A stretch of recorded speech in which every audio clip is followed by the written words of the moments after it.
$3 billion দিয়ে ভারত থেকে Sukhoi SU-30 MKI যুদ্ধবিমান কিনছে আর্মেনিয়া। সুখোই SU-30 বিমানটি আসলে রাশিয়ার ডিজাইন ও তৈরি 4th জেনারেশনের ফাইটার। ভারতীয় সংস্থা হিন্দুস্তান অ্যারোনটিক্স লিমিটেড হাল এই বিমানের লাইসেন্স নিয়ে ভারতেই তৈরি করে। রাশিয়ান বিমানটিকে ভারত নিজেদের মতো করে মডিফাই করে নিয়েছে। এতে ভারতীয়, ইসরায়েলি ও ফরাসি টেকনোলজির মেলবন্ধন ঘটানো হয়েছে, যেমন ইলেকট্রনিক ওয়্যারফেয়ার সিস্টেম, জ্যামার এবং মিসাইল প্যাকেজ। বিভিন্ন দেশ থেকে বেস্ট জিনিস নিয়ে সংযোজন করা হয়েছে, যা রাশিয়ার বিমানগুলোতে নেই। আর্মেনিয়া হলো এক্স সোভিয়েত কান্ট্রি। তাদের পাইলটেরা রাশিয়ান প্লেন চালিয়েই অভ্যস্ত, তাই হঠাৎ করে ইউরোপীয় কোনো বিমান কিনলে তা তাদের সোভিয়েত ধাঁচের ইনফ্রাস্ট্রাকচারের সাথে ম্যাচ নাও করতে পারে। তাছাড়া রাশিয়াও বাধা দিতে পারে। তাই বেস্ট অপশন হলো ভারত থেকে রাশিয়ান অরিজিনের প্লেন কেনা। এতে রাশিয়াও খুশি থাকবে, আর নিজেদের বহরে থাকা সোভিয়েত এয়ার ডিফেন্স ও পুরনো ফাইটারগুলির সাথে IFF সিস্টেমের মাধ্যমে ইন্টারোগেশন করে অপারেট করতে সুবিধা হবে। এটা কিন্তু প্রথম নয়। আর্মেনিয়া আরও আগে থেকেই ভারত থেকে অস্ত্র কিনছে। নাগর্নো কারাবাখ যুদ্ধে আজারবাইজানের কাছে জমি হারাতে হয়েছে তাদের। তার পরপরই ভারত থেকে অস্ত্র আমদানি শুরু করে আর্মেনিয়া।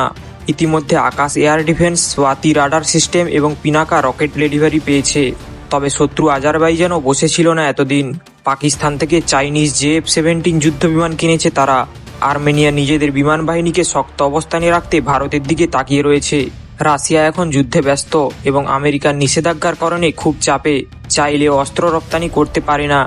রাশিয়া এই কারণেই SU-57 মতো বিমান ভারতে তৈরি করতে চাইছে। আসলে ভারতকে রাশিয়া এতটাই বিশ্বাস করে যে নিজেদের পঞ্চম প্রজন্মের বিমানের টেকনোলজিও দিতে রাজি।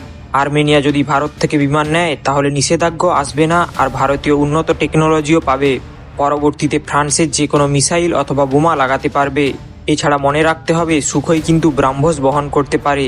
হয়তো পরে অর্ডার করবে তারা। আর্মেনিয়ার হাতে এয়ার লঞ্চ ব্রাহ্মোস আসলে পার্শ্ববর্তী দুটি দেশ তুরস্ক ও আজারবাইজানের অবস্থা শোচনীয় পর্যায়ে পৌঁছাবে।